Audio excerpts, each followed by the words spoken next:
we'll have this discussion. Discussion? What discussion? This is a discussion combustion. Coming to you from Denver, Colorado.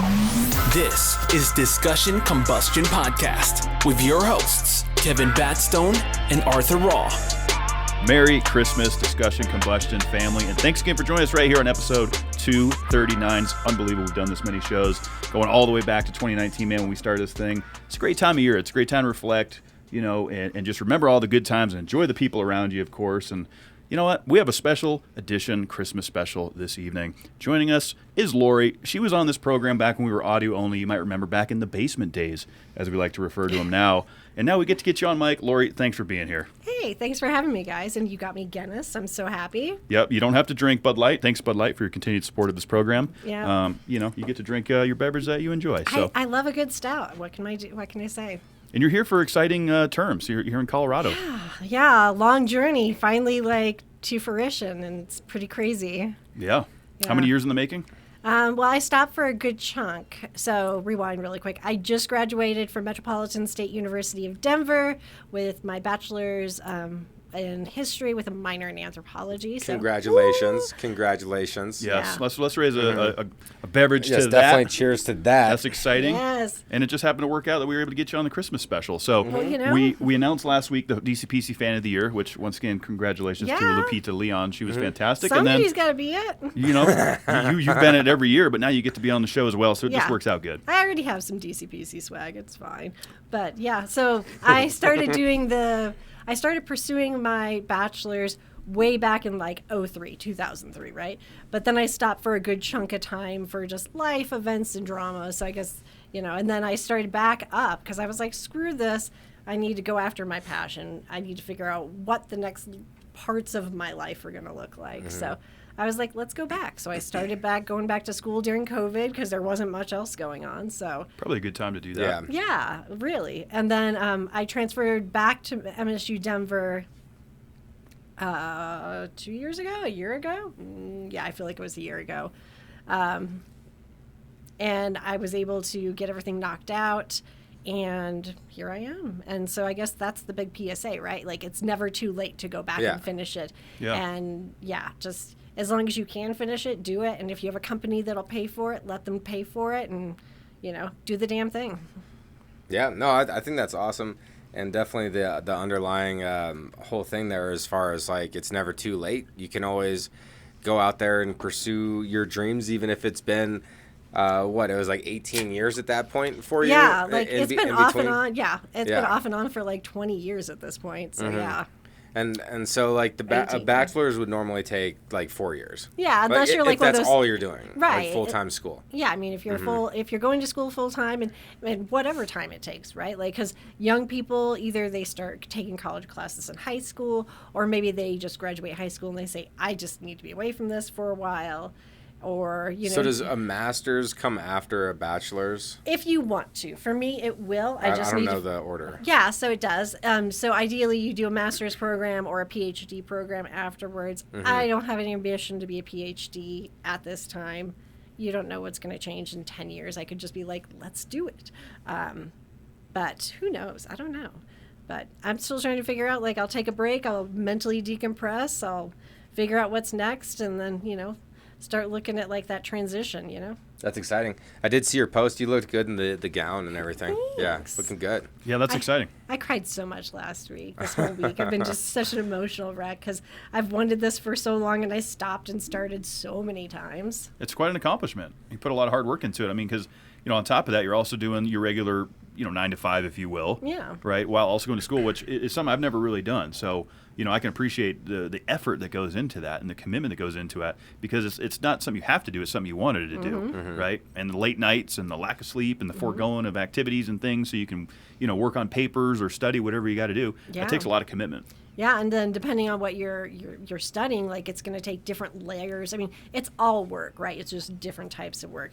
If you're going to be a scientist, then there's all the math and the calculations and all the other stuff that goes with it. And if you're going to be somebody who's arts and letters like myself, so history, anthropology, It's a ton of writing. It's a lot of writing. Once you hit that like last portion of your degree, you're not taking tests. You're writing. That's all you're doing is writing nonstop. And how does that get assessed or graded, I guess would be the better word? Like if you write a paper on something, you're assigned a topic, like you talked about X amount of words or whatever that looks like. How is that assessed? How is it graded? What does that look like? Well, obviously it varies from school to school, professor to professor, program to program, but usually they're going to come forward at the beginning of the semester with their syllabus, and they're going to tell you what your requirements are, what you need to do. And if it's a big project, you're going to have micro projects throughout the semester to build you to the end. Because, this semester in my senior class, it was micro projects to get you where you needed to be. So it was build a journal so you can like document all your sources and your notes and your thinking. And then it's let's do an outline. Let's do a rough draft. Let's do a thesis statement. Like, pick your order, obviously, right? Now, do you feel inspired to write for like your personal happiness? Like, has it been something now that you've been writing more, and to get a degree, is that something that you want to keep doing in your life? I will do it because it's needed, but my degree is my passion. It's my joy, even though it's frustrating and you hit a wall every once in a while in your work. Yeah, it is. And something that we touched on in my class, which I think is smart, because obviously you all have talked about ChatGPT and the AI and all of that and these professors aren't stupid. They know that there are young people and people all ages really using these AI resources to build their essays and build their papers. And my professor at MSU Denver was like, your one assignment is you have to like use AI to like build a rough draft.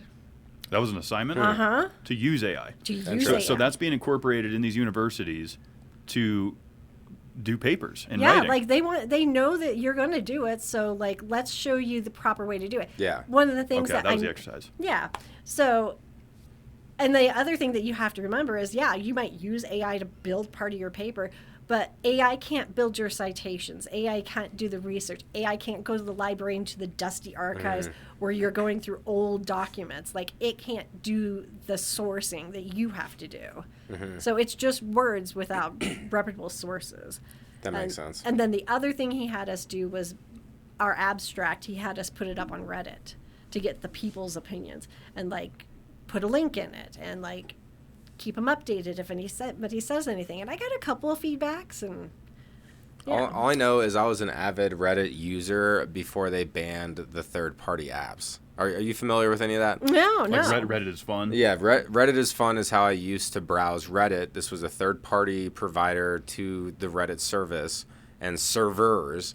And recently, Reddit nixed all that, so there's no more third-party apps. Oh. And I think that the third-party apps they were easier to use and like less ads and all this other stuff than the actual site. So that's a cliff note. I haven't been using Reddit as much since they did that, and I was curious if you were aware of that or what your experience was. I wasn't aware of it, but I also am not a heavy Reddit user either. Yeah. Like I have it because I like to read the "Am I the Assholes?" I love those I are love good. those are the best. Like, Yeah, I love those are pretty good. I'm And not then familiar with that. So like, am I the asshole for telling my girlfriend that she had to leave after she told me she was still in love with her ex? Like, am I the asshole for doing that? It would be like a question like that. Like, And it's just community response. yeah. So somebody is like on the moral fence, like if they're in the right or the wrong in a situation, and then they leave it up to the Reddit user base to decide are they the asshole or not. Interesting. Interesting. What I find the most interesting, though, is that, like, kind of hearing, because I never attended university. I never really did much outside of high school, is kind of seeing what the direction is, that they actually are incorporating AI, whether it is a good or a bad thing, to say, hey, this is what you do, the do and do not, so to speak, and then also utilizing social media in some of that as well to see the public response. It just goes to show, like, the curriculum and the way that we're educating, students has changed. Oh, absolutely. I mean, when I got my associates in business way once upon a time back in 99, right? Like 98, it was a different world. We had the internet, obviously, right? But it wasn't the grand resource it is now. And so it's been a fun little journey, learning what I love, writing about what I love, And that really is the good thing. Like when that's your major, you're choosing your topics. Like they're not giving you a topic. Well, that's what I do like about college is like the ability to choose the educational direction. But since you are pursuing something that you love, you have a passion for it, you're going to school for it, you're immersing yourself in it. I've heard other people that have done this in the past, they end up finding that their like passion runs dry for what they used to have passion for because now it's turning into a job.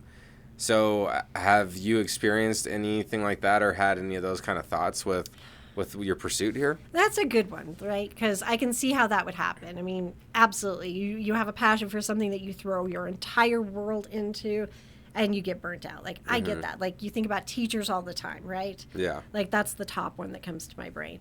But I already do extensive volunteer work and have done so for like 15 years. So if I was going to burn out on museums, living history, exciting people about history, I would have done it by now. Yeah, that's good to hear. So you've had essentially enough of a track record. You've had opportunities to get burnt out. You haven't, because following you on social media, which if you haven't followed Laura, you probably should do so, and those will be in the show notes down below. You do a lot of cool stuff, Yeah. Historical reenactments and stuff like that, like we talked about in the first show. How do you continue to like find those opportunities and get involved, and then think about what kind of creative ideas you're going to do in those situations? Well, yeah, that's a great one, right? Because I do mostly living history out in Missouri and Kansas, 1860s. That's mostly what I'm doing right now.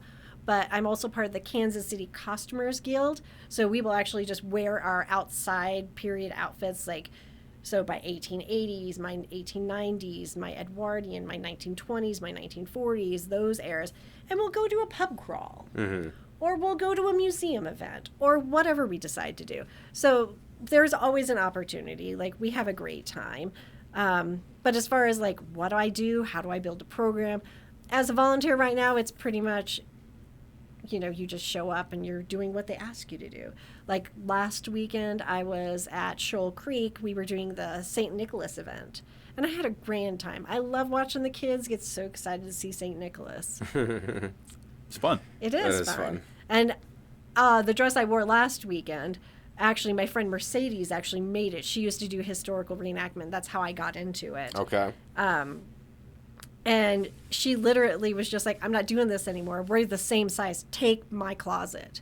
And she gave me like 80% of her historical closet. So I was happy to be able to wear something that she made. And did you bring any of that attire with you? No. I did wear my historical boots at graduation. Okay. Really? Yeah. Because I was like, I don't want to bring bustles and petticoats and corsets and all the stuff. Bustles? Yeah. Okay. Yeah. Or hoop skirts or anything. What is the bustle like where it fits around? That's on my butt. Bustle goes on the butt? Yeah, it makes your butt go big. Well, you were described as a corset. If I'm Yeah, not that's mistaken. the thing you put on, you lace. Yeah. It makes like when I picture like It gives the you a St. Paul's desired silhouette for the era. Now, that's the correct language. Do by the way. current female clothes or like clothing article, do they have like pre-built bustles in the back? Like, have you ever found modern clothes that are doing this and it's like incorporated in the clothes? The most common thing I see, and I've seen it recycled in fashion history. The jeans with fake ass. Well, that would be true, but I'm thinking like top portions, right? So Okay. like in ladies' blouses, like the shirts with the big sleeves, like that was really popular in Edwardian times, and it was even popular in the 1840s. And if you go back far enough, it was popular in like what is it? Like King Henry medieval times, like yeah. What's the Edwardian time? What is that? Edwardian is like 1890s to like 1915s, because you start getting into like the 1920s. You get war, the silhouette shift, and yeah. It's one of my favorite times in history. We talk a little bit of video games from time to time, but Red Dead Redemption, are you familiar? I'm familiar, and I want to play. I've been in college for a hot minute now, so I haven't gotten to play many video games. I remember you were an Assassin's Creed fan. I am a huge Assassin's Creed fan, and a new one just came out. Well, I mean, an epic game. I've dabbled with it a little bit. I don't know how much you've done with it, Art. Yeah. But we were going off of what we talked about Happy Friday with Grand Theft Auto and what Rockstar has done with I video games. saw that. I just saw a preview for that the other day. Did you see the trailer? Yes. I So- was just like, I want to beat the hookers up. Yeah. It's fantastic. I mean, I love what Rockstar has done, but a lot of the the pushback that I'm hearing from really some of my far right conservative friends is, you're able to shoot cops and stuff in the game and this and that. I'm like, you've been able to do that All of them. for 25 years. Yeah, you've been able to beat them up from the beginning. Mm-hmm. Yeah. I mean, it's not a requirement in the mission if you're following the storyline. It's an option. You're able to do that. You're not encouraged to do that, right? And so, I think really I could really spitball on the whole video game thing, and I'll get back to Red Dead in a minute. But what I'm going to say on video games is it's up to the parents, because everyone's bitch moaning, these kids shouldn't be playing this. There's a reason that they stamp it with the M, which means you have to be 17 years of age or older to purchase the item. But isn't that like status quo? Kids shouldn't be playing these games. Go back to when you all were teenagers. Kids shouldn't be playing these games. Even when GoldenEye came out, that was like the first real even shooter. That was like, no, this is not good. 97. Gears of War, I heard like a lot of parents have a problem with that when it first came out. Gears of War, that was a pretty brutal game. Obviously, Grand Theft Auto, Call of Duty. These are we're using weapons of war, so to speak, but it's a video game. You have to understand it's a piece of entertainment. Right, and it goes back to, not to get on like a social thing, but it goes back to, what are the values and morals being taught at home, being observed? Because let's go both ways. Like, you can teach them all you want, but if you're doing something different, they're not going to do that because they are going to do what they're observing first and foremost. It goes back to your affirmations. Your brain wants to go can't. You have to be positive. It's true.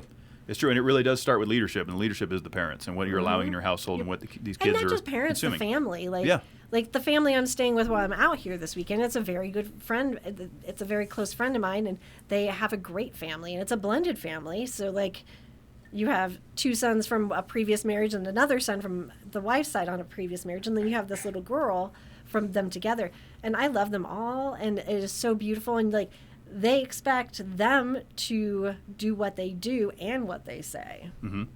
And it's important to have those stipulations, expectations, and just simple guidelines, I feel like, when it comes to parenting, family values, things of that nature, and then, let the rest unfold a little bit. But we can go off on video games for a bit, but I just think about Red Dead Redemption. Yeah. It's epic. Yeah. It really is a lot of fun. So what platform? Because I've previously been Xbox One, Xbox 360, I haven't actually had a video gaming system of my own since I became single, and I was like, and then I had school, so what was the point, right? Sure. But now I have a new TV. I was given a 56-inch TV I got to put up when I get home. That's great. Right? I was like, that's a big TV. I should kill things on that TV. Yes. I think Red Dead, I think you'd like it just because of the time that you're describing is pretty much art, if I'm not mistaken. Red Dead 2 is before Red Dead 1. So we're talking like... No, it's after. No, because Arthur Morgan... Red Dead 2 is a prequel. That's what I'm saying. Yeah, so Red Dead 2 is before. Yes. So we're talking like 1893? Either way, it's one of the best stories, and there's 4 different ways that it ends based upon how you play the game. Okay. So there's actually like some moral compass and different type of things that happen based upon your choices, and it's just it's a really good game. It's like the storytelling. I cried when I played it. Oh, I did too. The main character's name is Arthur, so Morgan. Of course I'm a little partial. You were a little partial. A little partial. And then I became a town marshal. And were you a partial marshal? No, I was all in. I was all in. The raw law effect. No, but it's actually a really great game. Great story. So I would play that, especially with the historian piece. Is a lot of fun. Well, because the reason I brought that up, mostly, obviously, number one, the timeline that we were talking about, but number two was some of the experiences that you get to have in the game, right? Walking into these old pubs, seeing how some of the old timers dressed. Right, seeing some of the fat, like they from that time. Yeah. I poured that shittily. It's just going to have to settle. I know. I got it on camera. I know. I was like, please don't come at me. I'm sorry. I'm tired. Oh, that's a fail there, That Lori. is a fail. I'll let it settle. It'll be fine. It will be okay. That's a lot of head, though. Well, there's nothing wrong with that. That's like 55%. Yeah, it's settling, though. It'll be fine. It will be fine. It will be fine. But yeah, when you get your TV up, get yourself I recommend PlayStation. I'm a Sony guy, personally. I still have all my Assassin's Creed games, and they're What was that on Xbox? Yeah, Microsoft, Did you play the Black Flag one? No, Okay. because I stopped playing because I started back in school when I was when COVID and Black Flag had just come out. Like, so I haven't even played Valhalla yet. I have done the Origins, and I've done the one there in Egypt, which I loved. Okay. And the one in Greece, which I loved. trying to remember the one I played. I think it was Assassin's Creed 2. I mean, it's going back a ways. Yeah, like I have OG Prince of Persia still. Like I took that, and I took 1, 2. I have most of the early ones too. Yeah, I think Red Dead would be right up your alley then. I really do. The physics of it, the time, everything about it is just a credible experience. I've been wanting to get back into it, Art, to be honest.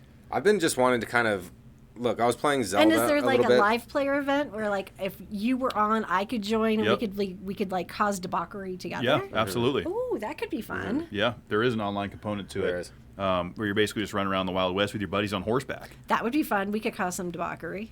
There's a lot of debauchery to be. It's just like Grand Theft Auto, but Yeah. it's set in 1893. Right, and I wouldn't mind even doing like GT, like GTA. Like I love it. That's a like, fun one as well. yeah. See, some people don't like. I know you're about to say something on the game, but some people don't like these. What do they call? Is it open world, free roam? Yeah, it's free world or something like that. A lot of folks don't like that though. They're like, I want guidance. I want to have a mission, which you do have in the game, but you also have the opportunity to do what you want. Right. So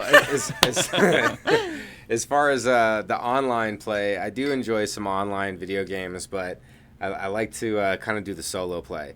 Oh yeah, and what I was talking about is the Zelda game, the Tears of the Kingdom, and how that was a really great game. Mom's been playing that.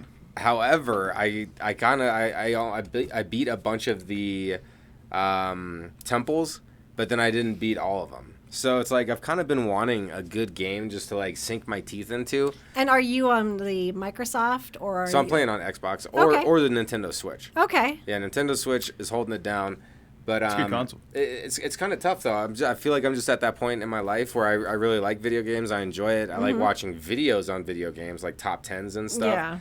But then when it comes time for me to actually sit down and dedicate 3 hours to like playing something, it's hard for me to commit that. And then night after night, like how into it am I actually gonna get? Right. Like I'm You know? excited that I just get to read leisurely again. Mm-hmm. Like I can finally go finish Song of Achilles, and I can read the latest 2 books from Laurel K. Hamilton, and yeah. It's good to fill your free time with things that And obviously time a little bit. stitching and bitching. stitching and bitching. Was whatever that the talking hobbies about is. kicking karate butt? Yeah, you want to kind of find out. Stitching and what? Stitching and bitching. It's Stitching and bitching? Yeah, so it's. I know. We will. Yeah, it's on. So stitching and bitching is like a sewing circle, right? Okay. Yeah. So you just go hang out. You bring a project. Maybe you're doing embroidery. Maybe you're crocheting. Maybe you're knitting. Maybe you have no clue and you just want to learn something. Like just come hang out. Like. See, I thought it was more like you're karate chopping, leaving stitches, and they were bitching because the hurting you were leaving on them. Oh, is that because you want the hurting for me to be leaving? So yeah, for all the viewers and listeners out there, Art's been giving Lori a hard time about karate over here. Obviously, I'm not. Am I giving you a hard time? You just don't have a clue. It's okay. No, you'd whip both Ann, Kevin, and I's ass. oh, we're fully aware of that. Yeah. If you go back to the episode Lori was on over 200 episodes ago, the thumbnail is her basically putting me in a judo choke. Yeah. So And I was scared. Majority of the martial arts that you do is judo. And I do judo, I do Brazilian jiu-jitsu, and I do Kali, which is a Filipino martial art. What's the Okay. the main differences between those? Well, okay, so jiu-jitsu and judo are very similar. Somebody's going to come at me, and that's fine. But They come at me every week, Lori. it's okay. So originally, judo and jiu-jitsu were one thing, okay, over in Japan. Okay, it started back in Japan. And then Dr. Jigoro Kano broke off the judo side of it.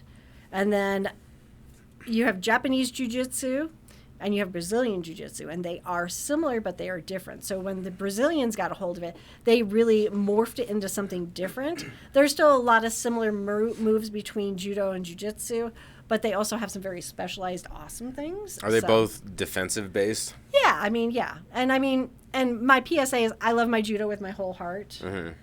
But if I wanted to survive a situation, I'm going to first and foremost break out my Kali skills.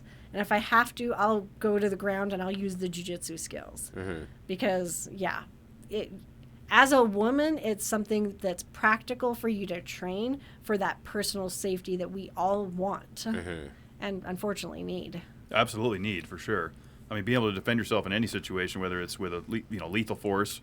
I know you're a sporter of guns, which we'll get into in a moment. But Right. I'm just, because I've never been really a martial arts guy. Art, I know you did a little bit of Muay Thai for a bit. Maybe he did karate. I did karate. Did you really? No, taekwondo. I did when taekwondo I once was upon a a time. kid. And then I did a little bit of Muay Thai kickboxing, not enough to say that I really did it. Like I But did you it, learned a I couple did it for things. like a month. You know? learned some crucial things. Yeah, I remember. It did change. It changed my stance if I was ever to have to square up for sure. But it's a shame that it's not like a human right to feel protected and to feel safe. Like it almost should be a human right. Well, okay. So this is if we're debating about this, I'm just gonna say it is a human right to feel safe and protected, and it's a shame that it's not exercised. Well, yeah, I mean, and going off on this tangent really quick, I mean, as a woman, and versus you all fine men over there, if I want to go date, my biggest concern is this person like a good person, or are they going to kill me and throw me in a ditch? Mm-hmm. You all are just like, is she going to be clean and washed? Is she going to just be a little psycho and I have to get rid of her later? Well, no, because I wonder, like, okay, if I'm meeting this girl out, and then if she's like picking a place and all this other stuff, then she could potentially, even if I pick the place, you know, when we're leaving, she could text her goon squad of dudes, and then I could be like, Jumped. I could be all nice to her, walking her to her car or something, and then get rammed on. Yeah. So I think it's sketchy meeting new people regardless. Yeah. Yeah. But it's more difficult for women, and on many dates, women have questioned, like, you know, they joke around, you could be trying to put me in your trunk. Like, I've heard that joke so many times. I don't make that joke, but anytime I'm going out with somebody, either I've already been out with them on a few dates or whatever, I turn my location services on. I share nonstop with a handful of friends. That's smart. And I put my Snap location on Snapchat just because, unfortunately, this is the world we're in. Let's be smart, let's be aware, let's be safe, but not be too scared to get out there and experience life, because that's stupid. That's a good point. And that kind of highlights some of the pros to the social media side and location sharing and having, you know, instant technology, being able to say, hey, I'm here. Boom, I know where you're at, the location. She's been there for 30x minutes, whatever the case may be. But yeah, I would say the scales definitely tip more in the side of women are more at risk, because there's a lot of creepy guys out there, and obviously, you know, let's call a spade. Men kind of have a physical superiority to. In most cases, yeah. In for most sure. cases, For sure. majority again. For sure. This isn't 100%. It's like 60-40 kind of thing. You know, women have to deal with a lot of shit, and that's why I encourage a lot of women to carry firearms.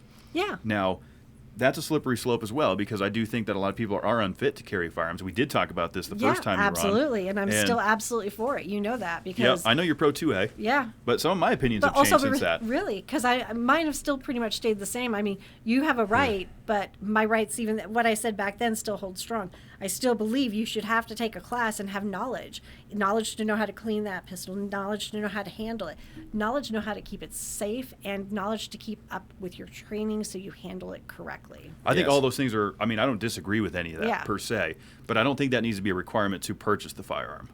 Right? I think those are good things that, because for me, if I go into something, whether it's podcasting, whether it's NASCAR, I want to be as educated as I can. That's my choice. But as our Second Amendment right states, we have the right to bear arms, right?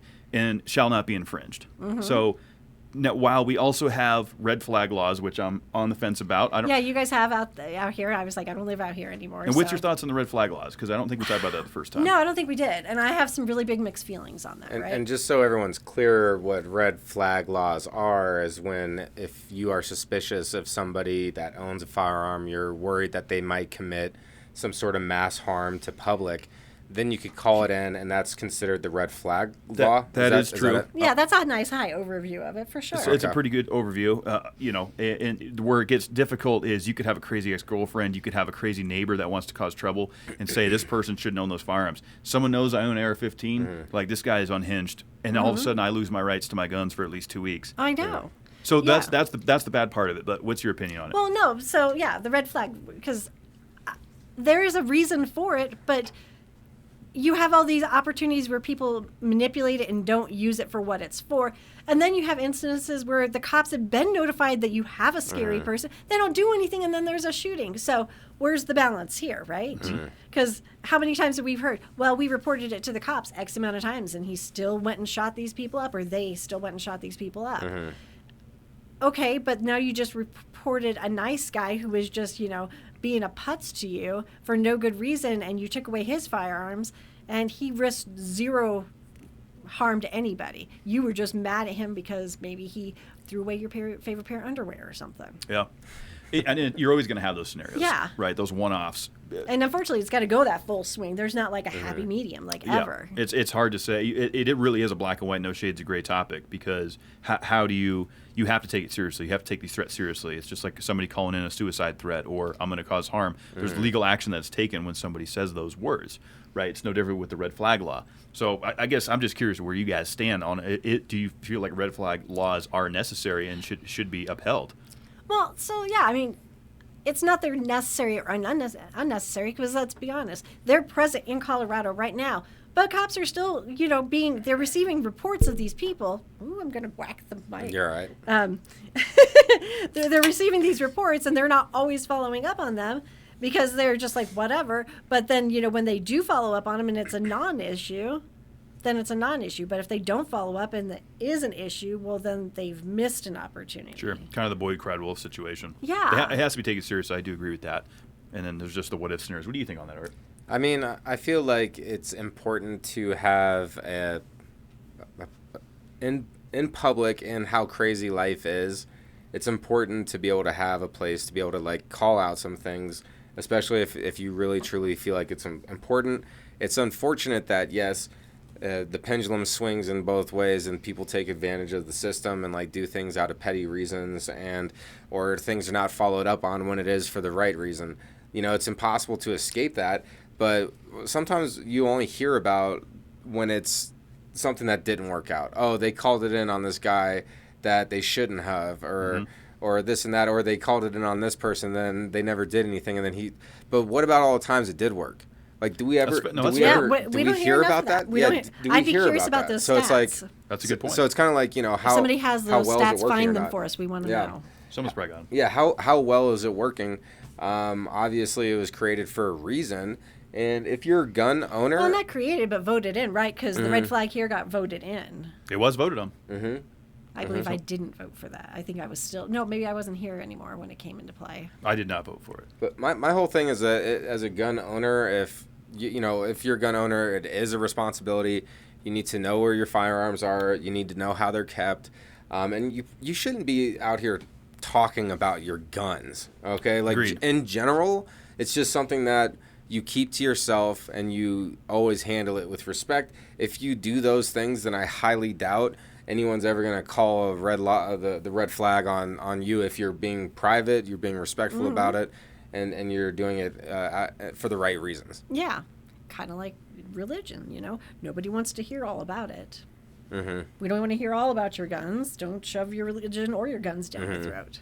Exactly. And I agree with that as well because I think there's checks and balances and everything. Religions, that's a good example. Be respectful, be kind. You've heard me say that a million times. Be respectful, be kind. Do good things. Yeah, do good things. And there are circumstances where people probably shouldn't own a firearm, and maybe that there is a crazy guy that is threatening to shoot up a King Soopers. I'm not taking away from any of that. Those things happen. They're real. People call them false flags. They're real. Things happen. But like in the James Holmes situation, right here close to home, a couple miles up the road from us, right? The Aurora Theater. No one could have stopped that. Nobody could have stopped that. No one saw it coming. No one saw it coming. And that's usually how it goes. And I don't know. That was a tough one. I mean, I know for a fact that the Aurora History Museum's got memorial stuff and artifacts from that event. Terrible event. I remember waking up that event. morning to a phone call from my buddy in New Orleans who's an hour ahead of me, and he says, "Hope you weren't out watching Batman last night." That was the voicemail he left, Eric Michael. Yeah. And I'm like, what is he talking about? Didn't know what he was talking about. And then I saw that, and I was like, wow. Terrible. Right. You were over at Quincy then, right? Yep, yeah. Quincy Ridge. Yeah, where it all began, where I met this guy, where I met really the whole crew. I love that place. Everybody. That place was epic. I almost brought you a jar of asparagus, but I decided I didn't want to bring that on the airplane. You didn't bring me it? Oh, yeah. You did bring some 2 years ago. Was it? It was over 2 years ago. It was over. I was still here, I think. Because you were on year one. We've almost been doing this shit for 5 years now. No, Lori wasn't in Kansas City then. Yeah. No.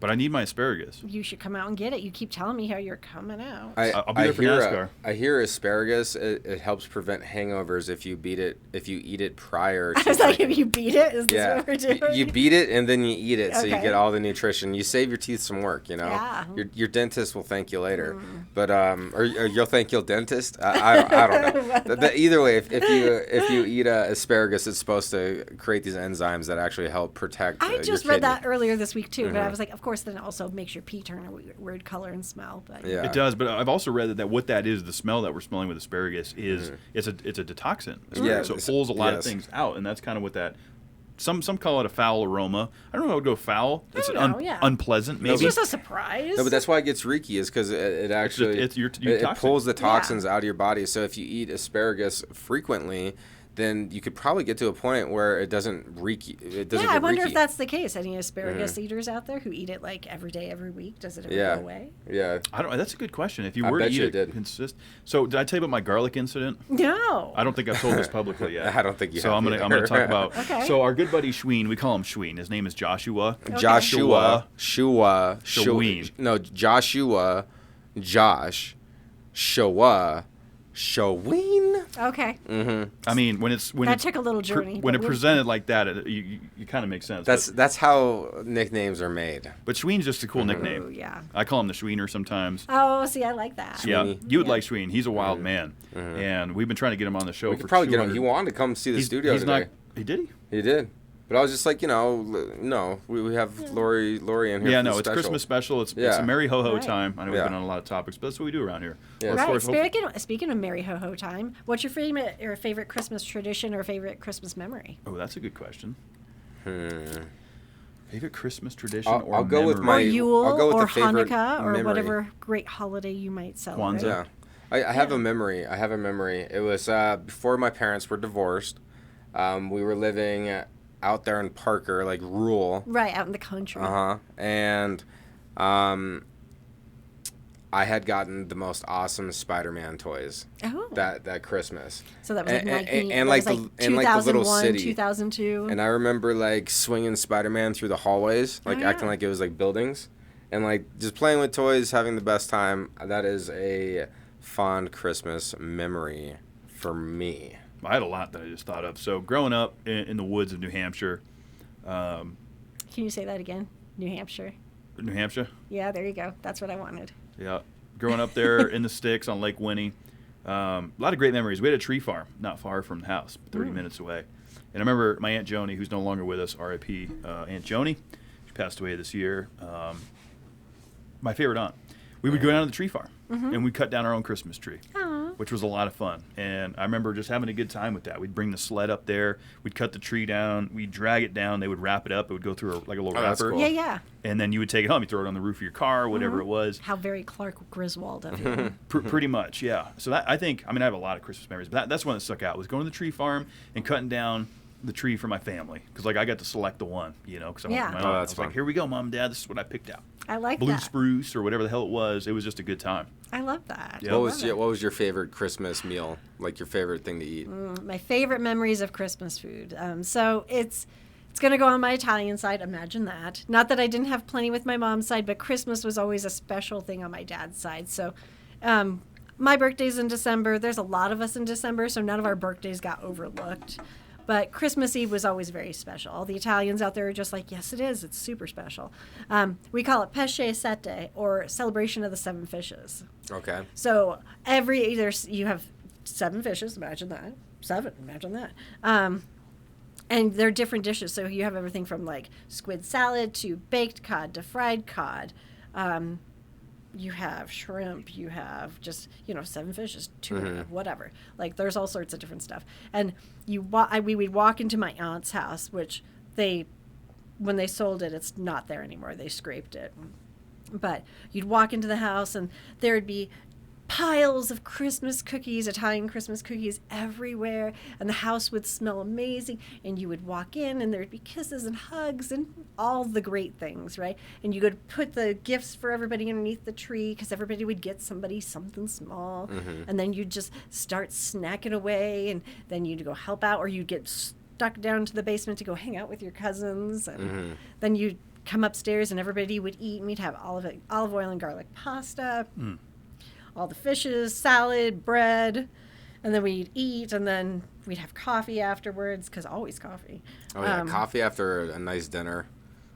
And then we'd turn around and we'd start doing cookies and desserts, and then we'd all go into the living room and we'd all do presents, and it was always so sweet. And then there'd be birthday cake, because all of the birthdays, like my uncle, my dad, me, my brother, my other brother, like there was a gaggle of us in December. A gaggle of you in December. Birthdays, Like yeah. what was that? Like 6?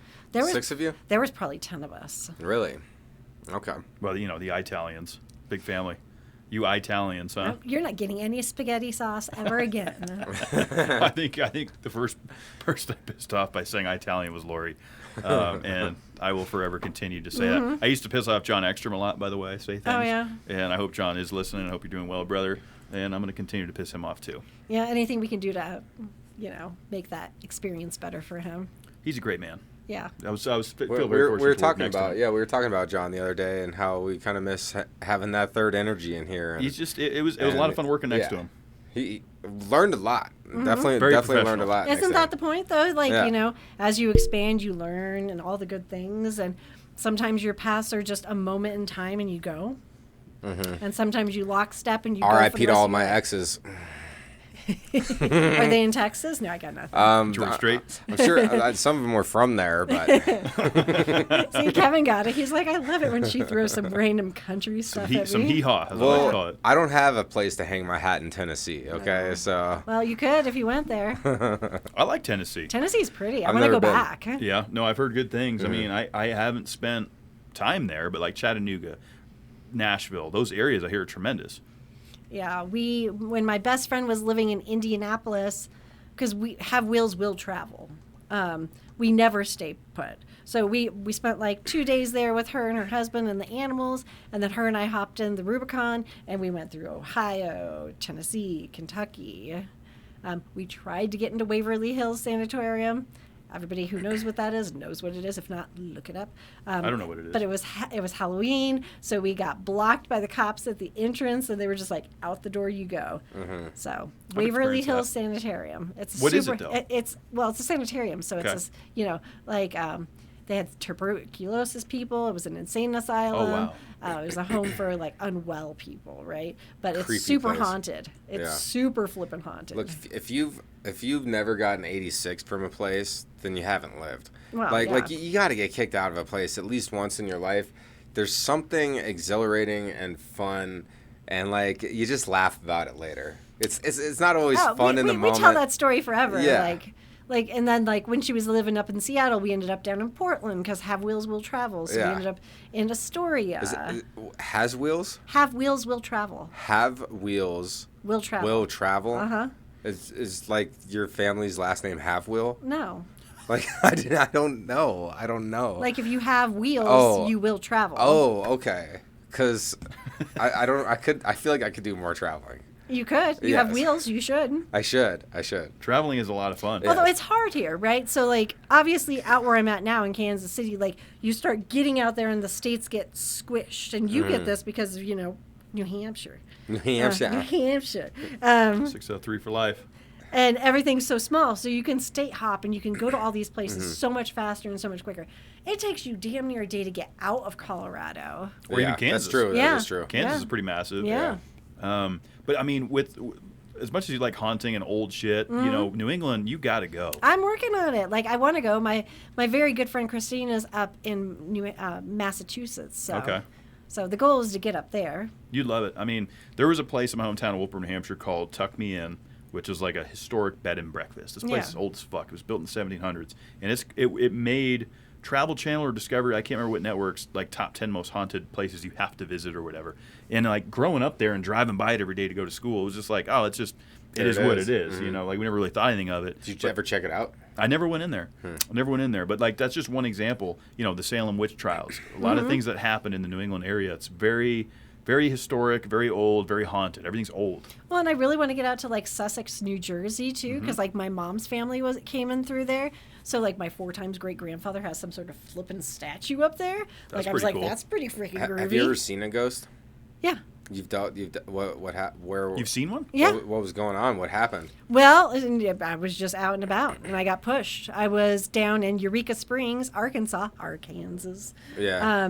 And my ex and I were doing a tour of the big house there. Can't think of the name. It's Crystal something.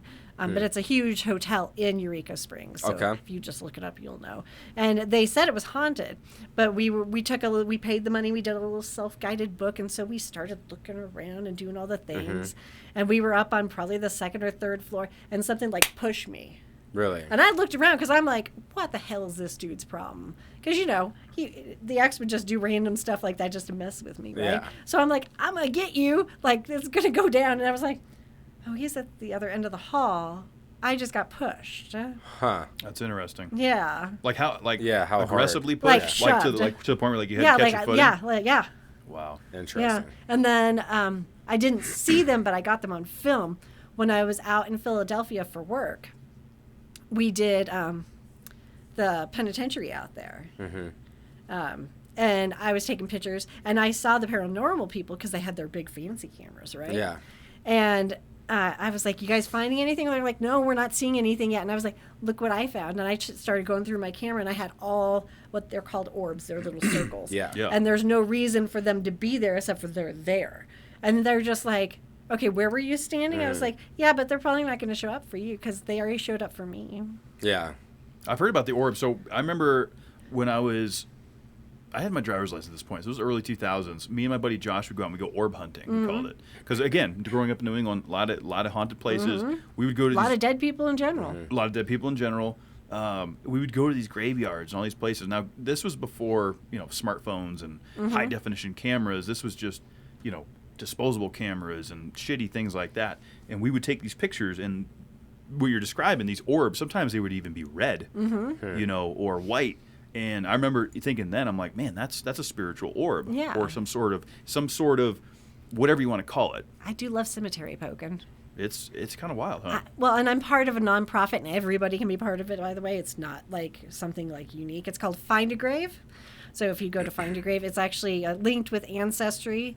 But you can sign up and you can get a request for people who are trying to get photographs of like headstones, or you can go out to these rural areas and you can like photograph an entire cemetery and upload the images, and it'll share it out to Ancestry. So some of these, the big thing that's recently been in my my feeds, my LinkedIn profile actually, is they're doing this Find a Grave, especially in the abandoned African American communities where these cemeteries have not been documented because they have not had the value that they deserve. And so now they have the opportunity to be documented and saved and preserved. And now these people who have family can go find them and pay their respects, or at least know where they are. So it's pretty cool. Why weren't they documented previously? I think the answer is obvious. Okay.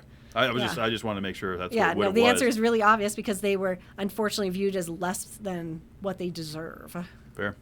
Yeah, I mean, look, come a long way. Which always pisses me off. Yeah, no, I understand that. Yeah, there's no place for racism anymore. We've come a long way from that. But I didn't realize that it even went to the cemeteries. Oh, yeah. And like as you get further east, there's actually segregation in the cemeteries.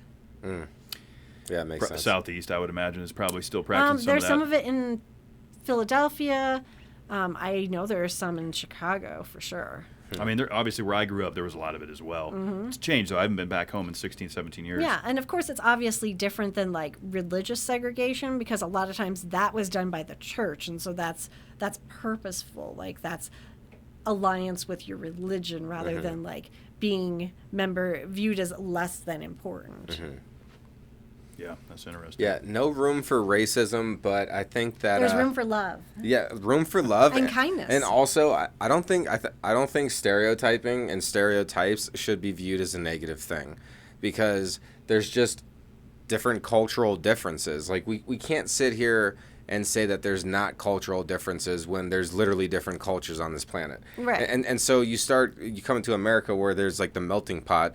So of course you're going to have cultural differences, and that's okay. And some cultures come with different stereotypes. Same with gringos and white people, myself.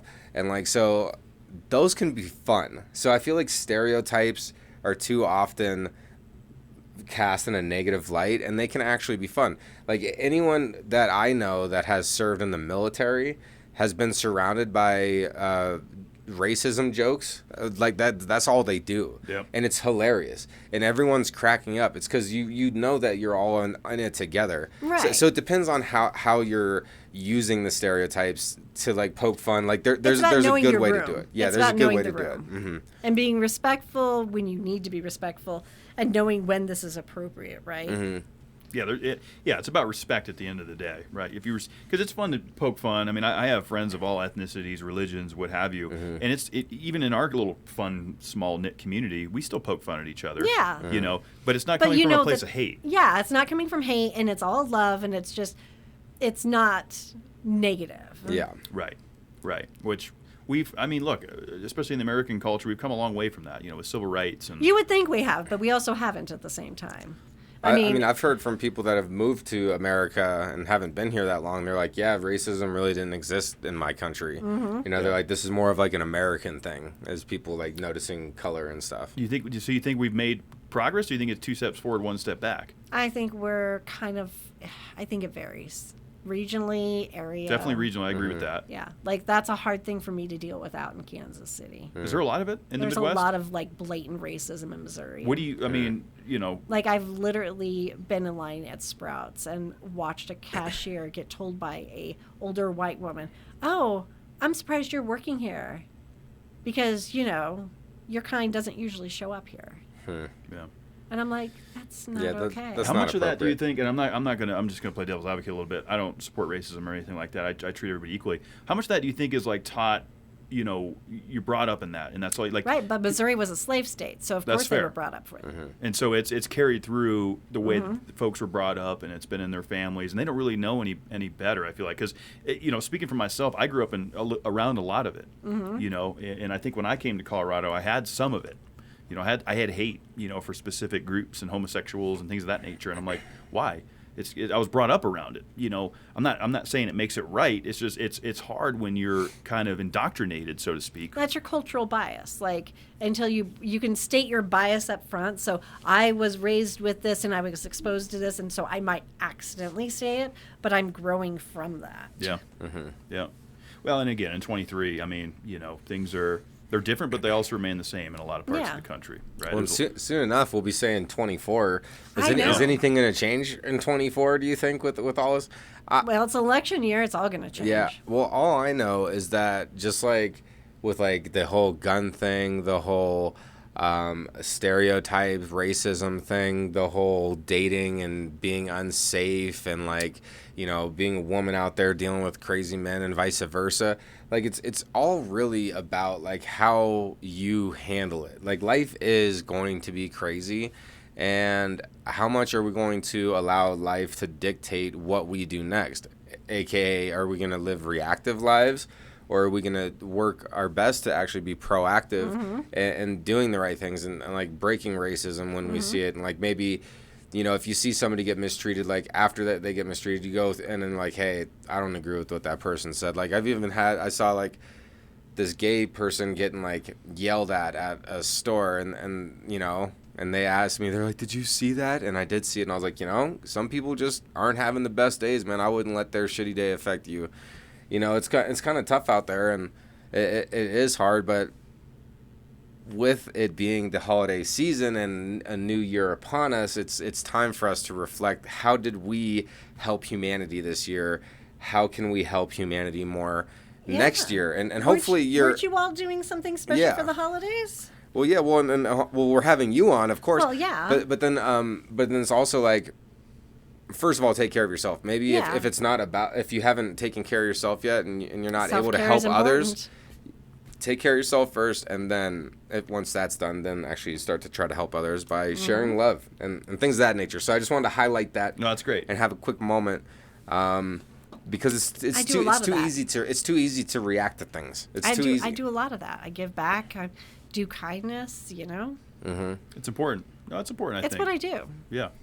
No, it's good. I think little acts of kindness even go a long way. Just giving somebody right. Maybe that it's a painted rock on the side of the sidewalk. Maybe it's that. Which Arthur now knows why those are there. I had a feeling.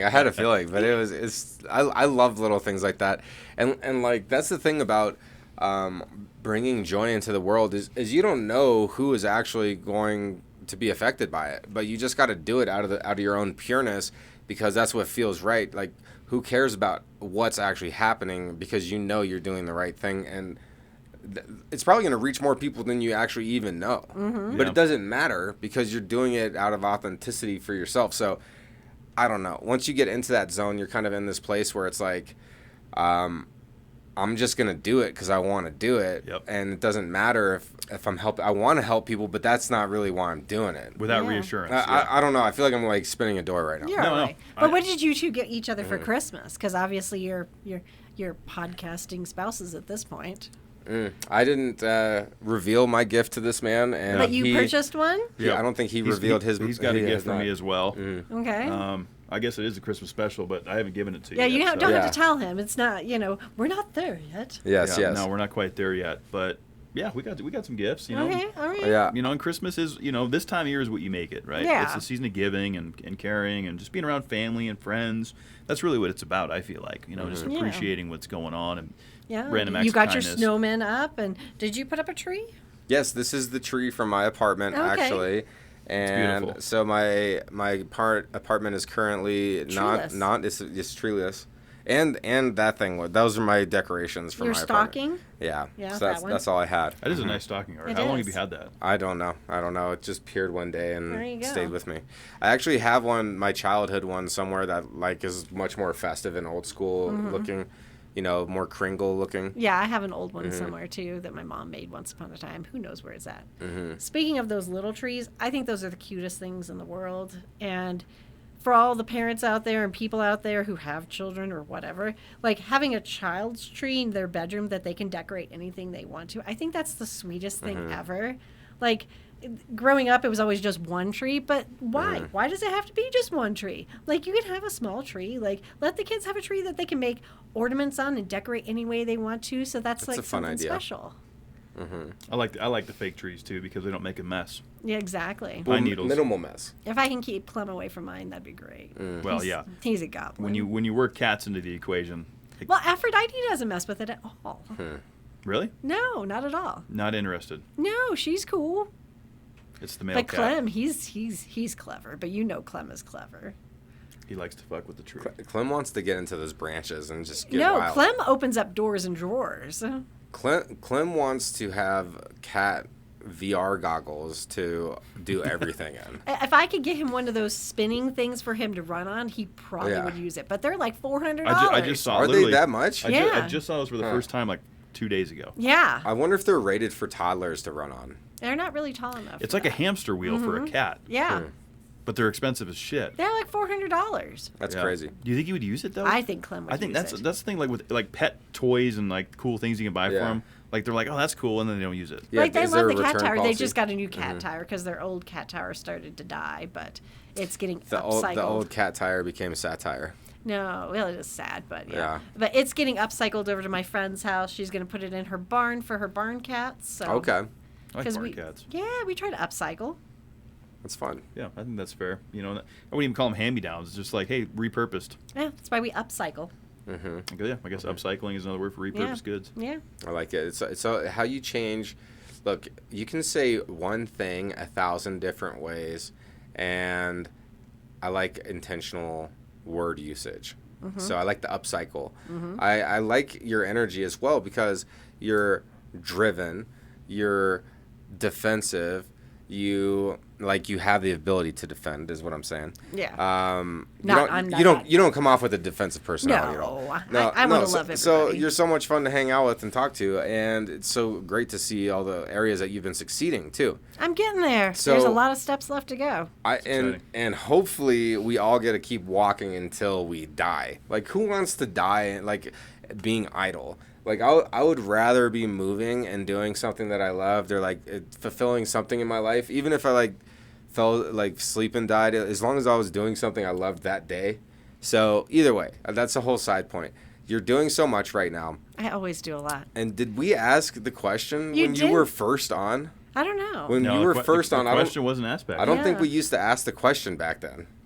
I think it became a thing shortly before we went to video. Yeah. So the question. Yeah. So the this would question actually is- be your first time. Yeah. Yeah. And you pretty much watched every episode of the show ever, I know. so you know the question. I know where it's coming. Do you know what question we're about to ask? And she's probably prepared for it. So, Lori, if you could offer one piece of advice that would better humanity tomorrow and everybody heard it, what would that piece of advice be? Take a moment and be kind. Somebody's always got something bigger going on. Maybe they've just lost their parent or a loved one or their spouse. And it takes way less time to take a step back, pause, and be kind than it does to exude violence. Agreed. Well, and also to kind of from a little bit different perspective is maybe don't take things so personally. Maybe somebody is acting harsh or brash or whatever because they lost somebody or because something really didn't go their way that day, and it has nothing to do with how, like, if they're rude or something or short. Like, so maybe give people a break as well. Yeah, and especially this time of year, let's be a little extra kind, because all those service workers out there, they're getting asked to do things and pushed around, and they don't have control if they don't have the thing you needed in stock isn't there. Like, that's not their, they can't help that, so be kind. Yeah, what is ahead. that? What is that when people are like rude to wait staff, like people who serve you food, or like They're jerks. people who work at, like, you know, the Staples or something, Right. and they just don't have, and then you take it out, like, oh, you don't have, or you didn't refill my iced tea quick enough, so screw you. Like, Yeah, you know like, what? what's up? Why do people act like that? Because they're entitlement, yeah. 100% entitlement. There's a lot of entitlement in the world now, and I don't know why.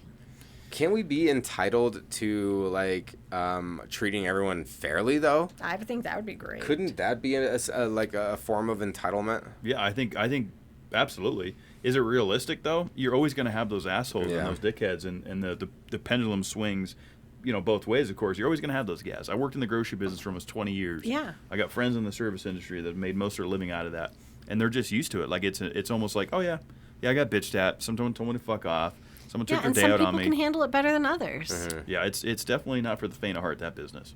You know, when you're not even client facing, when you're consumer facing and you're seeing what's going on live action. I mean, I did it for so long, being in grocery on the holidays, seeing the stress, seeing families and all this shit. Oh, they're just mad all the time, and it's unfortunate, but yeah, I would agree with that. Don't take it out on the worker. The worker's just there trying to do his job. Everybody's just take a moment, be kind in both directions. If somebody comes at you, take a second, take a step back. Instead of being reactive, give it a moment. I know that's hard. Because they literally have something else going on. Well, and so I just thought about this, too. Like, it could domino in either way. Like, I could be having a bad day and then reactively take it out on somebody, and then that rubs them the wrong way, and then they, like, take it out on somebody else. Or I could be having a great day, or maybe I was having a bad day, but I still want to give that random person a compliment on their shoes. So then I go ahead and still do that, and then all of a sudden they're feeling better about themselves, and they're like, you know what, it felt so good to receive a compliment, I'm going to give one as well. So it could really domino in either way, and honestly, I think that's how life goes regardless, as far as, like, if you're using affirmations or not. Like, your brain is doing them regardless.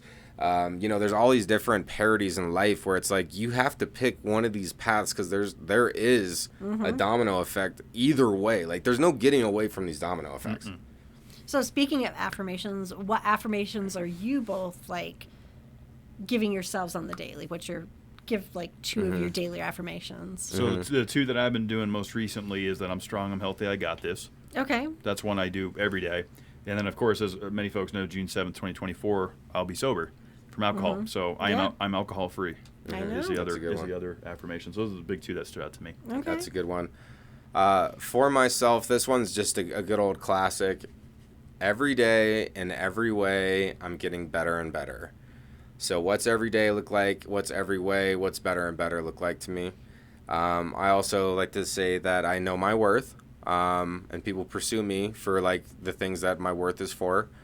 And then also, I am grateful, I am thankful, I am blessed. Like, those are everyday critical must happen. Has to happen. Must happen. Must happen. What about you, Laura? What I are you have telling little yourself? Post-its all over the house. Yeah, like, I have little Post-its all over the house, and if I get too stressed, I stop, I look at it, I absorb it, I say it out loud. So, like, the one at my office, it's the one, I am blessed, I am brilliant, I am loved. Those are good. Those are good. And it's like a reset button a little bit too. If you can recognize in that moment, all right, let me refresh. Either do an affirmation, take a look at something, because sometimes visual helps. That's why folks write it on their mirror or whatever in the morning when they start their day. It's just that quick reminder, Yeah. I got this. Yeah. This too shall pass, whatever the situation is. Absolutely. And quick reminder with these affirmations, like the small phrase and sentence is where we start. That's perfect. That's what we want. But you have to visualize this thing like it's already been accomplished. Like, if I am currently depressed and I'm using an affirmation where I'm happy, I enjoy life, I can't just say that. I have to also visualize, well, what do I look like happy? What do I look like enjoying life? And then how do you feel as if it's already accomplished? You have to like say it, see it, feel it. And if you can do those 3 things, and if you do it consistently, then it will manifest. It may take 6 months. It may take a year, 2 years. Who knows how long your manifestation will take. But if you do all 3 of those things, visualize, feel, and say it, I'm telling you, I've been doing these things since I was like 14, and it takes constant practice every single day. You can easily forget to do your affirmations. And it's okay if you do. Yeah. And don't beat yourself up. Yeah, you have to constantly practice on it. And it's just one of those things where it's like, no, there really, truly is not a finish line. Like, No. you always have to keep going. And it's okay to change them. It's okay to do whatever. And you don't have to have just 3. You can have as many as you want. As many as you Yeah. want. Yeah. Yep. And some people get overwhelmed with it, and You can have just one, You can have just one, yeah. Yeah. I excel at everything I do. That was one of the first ones I think that you used to recite to excel yourself at that everything I I do. applied, and I was like, okay. Because, like, what's I like everything it. I do? What's excelling look like? And I like having them vague and open like that. Yeah. Because then it changes from day to day, like, depending on what happened yesterday, what I'm trying to achieve today. I'm using the same affirmation, but now I'm actually seeing a meaning behind it because of the circumstances in life. So that's Yeah. that's what's fun about vague ones. I like how you're drinking over your mic. Oh yeah, Like, that's pretty brilliant. That's the move, because otherwise I have to come like this way, Yeah. so it goes over the mic. Yeah, that's pretty brilliant. Professional. Soon enough, those will be sparkling waters. They will probably Yeah. lemon lime probably. Yeah, and you said Yeah. you might even do non-alcoholic. Yeah, I'll probably do some Yeah. Bud Zeros. You'll be seeing some Bud Zeros in these. Okay. probably. Okay, interesting. Yeah, my Interesting. dad drinks those. Some kombucha. I do like I do like kombucha. I do love kombucha. Too yeah. much of it though gives me the runs. Right. It does. But you have pooping issues anyways. I have IBS. Yeah. Unfortunately, I do suffer from that. So I try to do gut health to not combat it, but to alleviate it. Right, because you all were just talking about sour cream the other day. Sour cream, that's right. Yeah. See? Yeah, happy Friday listener over here. I know. Yeah. Yes. Appreciate that. I care. Yeah, Laura, you've been a big supporter of everything we've done for the last 5 years as we come up on our 5-year anniversary. And so, yeah, you've been fan of the year every year. You're here on the Christmas special. It's so good to Yeah. see you. I'm glad you're in town. And congratulations on your congrats. Bachelors. That's Yeah. Big tremendous. congrats. Can we cheers again on that? Cheers again. Because that is awesome. And Woo! it is great to have you here. Yeah, did you have a and would see- you rather for me? See you achieving. So, Are you going to do the Happy Friday, would you rather? That's already out. since you haven't watched the episode yet. I know, because I've been having a happy Friday in Denver. Yeah, since you haven't watched it yet. So, if you could live in your dream home could be anywhere on the planet, right? Like as big as a property, whatever. Dream home, dream property. But once you moved in there, you had to stay. You couldn't go travel anywhere else. I couldn't travel. Yeah, outside of just like local groceries. Yeah, you had to stay in your district. You had to like Ooh, stay. I don't like You had to that. stay Yeah. there then. Yeah. Are you going to move into your dream home? No. No. That was our Have both. wheels will travel. Have wheels will I see.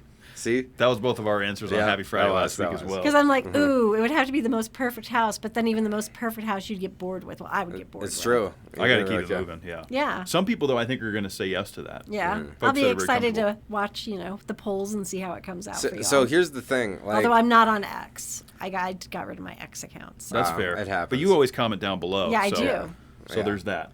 So, like, the rule to that, though, is like, okay, well, I can have this dream house, and once I move in, I can no longer travel. So how about, like, I move in there, like, in 20 years after I've done, like, everything that I could have possibly ever wanted to do or something like that? Ooh, I don't even know how you would do that. Like, how would you fulfill everything you've ever wanted to do? You have to write out an intentional bucket list, and then really, like that would be miles for me. Mm-hmm. That would literally be miles of like papers or digital papers or whatever, Mm-hmm. because there's so much to see and experience. I mean, just stateside, even in just well, especially when you're diving into history and like and Right. discovering things that haven't been discovered that have Yeah. already happened. or just seeing the things and doing the thing, doing the damn thing. And I do living history too, so I love doing like historical dress. So one of the things I was just talking to my friend about, Lou, Lou Mad Dog. Lou. What a solid lad. I love him. I got to spend a Thanksgiving with him. He's a solid lad. He's brilliant. We got to get him on. He would be good, I think. He would be fabulous. He's got so You think many. he would do it? Should we get him on the Yeah, show? he would only do it if I was here, though. Wow. All right, so But- next time. Yeah, but yeah, no, I mean, you just think about all the things you could do, and I was like, I'd love to go back to Colonial Williamsburg and play dress up because they love it when you show up in dress, but that's a whole different era that I don't have all the garments for. So I just thought of a good would you rather no, what on the spot. Oh, go for Because we're it. going back old school here. Yeah, And let's do it. So, being that you're Italian, your favorite Yeah, word. fuck 'em. Lori, would you rather never be able to do your historical reenactments and involvement with that, or never be able to eat your favorite Italian dish again? That's a tough one, but I'd probably give up the food over the dress. Really? See, that's how you know the passion. Yeah, Huh. because the food is the food, but I've had the food my whole life. You'd give Yeah. it. You would have to forego it. You can't eat it. Your favorite dish. Yeah. Hmm. And I Sticking to it. I do love gnocchi. Gnocchi's good. I had beautiful gnocchi last night with pesto. You'd have to give it up. Never again. I know. It's a tough would you rather. Yeah, and you said just my favorite Italian, so I could still have other Yeah. Italian. That's That's a good true. point. See, there always is That those is gray true. areas. Yeah, that's but why you said my you gotta favorite open it up. Italian, and my favorite Italian is a good gnocchi. So Yeah. no more gnocchi on full send with the historical involvement. Yeah, but I still get to have all the other Italian food. Fair. All right. I don't know. I feel like you're breaking the rules there. Well, he didn't. He's like my favorite Italian. I mean, I guess if I I'm were to encapsulate just Italian food in general. Yeah. But then you have to be specific because are you talking Italian or American Italian? Because those are very specific things that are very different. See, this is what any always type comes of up. Italian. I don't know. Sue. Whoever comes up with would you rather is the the setter of the rules. But there's always those, like every time we do it on But Happy American Friday. Italian is completely, well, in most cases. Well, what if you completely couldn't different. eat any Italian ever again? Oh, that would make me sad. And then you Because what would I give do up on the Christmas dress? Eve? You would eat Chinese, like the No. rest of America. No. I don't do that. No, I know. I don't do that. I did have Chinese yesterday. I don't do that either. I don't think my family's ever eaten Chinese on No. Christmas. Some people do that though. Yeah, I went to my, I think I went to I've my done it favorite at least Italian once. restaurant yesterday, so I'm happy. Where's that? It's off of 44th and Tennyson. It's called Parisi's. Is it good? Craig's It's- been there for sure. Good. Craig's been there. Yeah. So good. What would I get if I were to go? What would you get? Well, you like pizza, so you could do the calzone, and you'd be very happy. Do I like calzones? They're huge. They're gigantic. You could ask the ex. He would tell you. He's Give me had them. agita. It's gonna give me agita, Lori. Do you know what agita is? You don't know? You don't remember that term? Agita is heartburn. Oh, okay. I don't know if it's Agita is heartburn. I know that, Art. I'm the one that introduced the damn term to the crew. We had a whole episode on missed Happy that. Friday Denver with John Yeah, Ekstrom, and I did. we had a lot of like New York Italians know that. Yeah. Well, I'm not a New York Italian. Sure. Now you know agita, Okay. and you get it from the red sauce. I don't get it from I the get red it. I sauce. get it. That's because you're white. I'm You're- Polish. You're, like glow in the dark white. See, I'm now that's Polish. a stereotype that's funny. Yeah, it is. But he is white. Although I'm so fair from my mom's side. Like I take full send knowing that I'm fair from my mom's side. Yeah, I'm as Polish as it gets. I mean, give me my sauerkraut, give me my pierogies, my kapusta. I'm happy. I like my Italian, Yeah. my Polish culture. Mm-hmm. And so my dad was adopted, so I don't know what dad is. We don't know. You need to get your DNA done. I'm leery about it though. I worry. Do it. I get. Your DNA already exists out there. Where? I see what you did there. Yeah, I see what I did there. That's muy terrible. Yeah. But it probably is somewhere, right? But it is probably somewhere. You've probably left it somewhere, and we all know our phones spy on us, so you know that your DNA's out there somewhere in some Yeah. database. So just get it done. I think I'm Greek. You're not Greek. You don't think? No. All right. I got the my middle toe's longer than my big toe, and someone once told me that was a Greek thing. I think it was probably the X, but yeah. Like my toes are weird like that. Fair. But I know my genealogy. Yeah, I don't know mine. I haven't done the 23andMe or I whatever. did Ancestry because I was already on Ancestry. What do you 'Cause- get? You get to send like a stool sample or something? No, you just swab your mouth. Okay, that's not too invasive. But if No. you're like smoking marijuana, does that affect the swab? There's rules like you need Yeah. to like have a clean mouth, so don't be like bonging it up and shit. Yeah. That's fair. I don't know. makes I sense. mean, I might do it. I'm not sure. You should do it. I loved it. Like obviously we got the X's done, mine done at the same time. German. And, yeah, and mine came back fine. And his wasn't all German. Like he had some Mongolian in there. Oh, like, yeah. like, he called up his dad and he was like, "What the hell, man?" That is too funny. Like I still Would you remember do how it? funny that conversation I haven't. was. I would. You would do it? Yeah, I'd probably break it. Break what? The test. with the amount of mutt that's in you? Because I'm too raw. Yeah, mine wasn't really a surprise. My mom's side came back a little bit more surprising, but like I didn't think I was gonna have so much Scottish in me, but I do. Yeah. I wonder what I got a lot of European in me. I think. Mm-hmm. Definitely. I mean, you can see the Polak in me. Oh yeah. Yeah. I'd say Dutch too. Maybe Dutch. Maybe I'm Hungarian. Yeah. I mean, I came back 49%. Well, 46% Southern Italy, 3% Aegean Islands, and that's Greek. Really? Mm-hmm. It's interesting. I don't know how they're able to determine that, though, from my saliva. Well, yeah, I mean, it's not just your saliva. You're swabbing the inside of the tissue on your mouth. Mm-hmm. So it's like, is the swab kind of like a cat's tongue? It's a little bit like a cat's tongue. It's a little bit like, it's kinder than the COVID swabs, if you've done those. Yeah, Okay. I will never do one again. Mm-hmm. Well, it's funny, like, when the Rona was going on, like, I'd gotten my septum fixed. It still is going on, Lori. Sure. We'll go with that. Oh, great. Now the episode's canceled. Right? Sure. Why not? Just like that. When it first started, I digress. I had gone to get surgery done, and my septum was so bad that they were like, we need to swab both your nose. I was like, you're not going to get up that one side, but... Do you have a deviated septum? I had one. I've run into a lot of people that have this. Well, I have 3 older brothers. It's not a surprising situation. Really? Yeah, we throw if you've got brothers, you usually fight with them.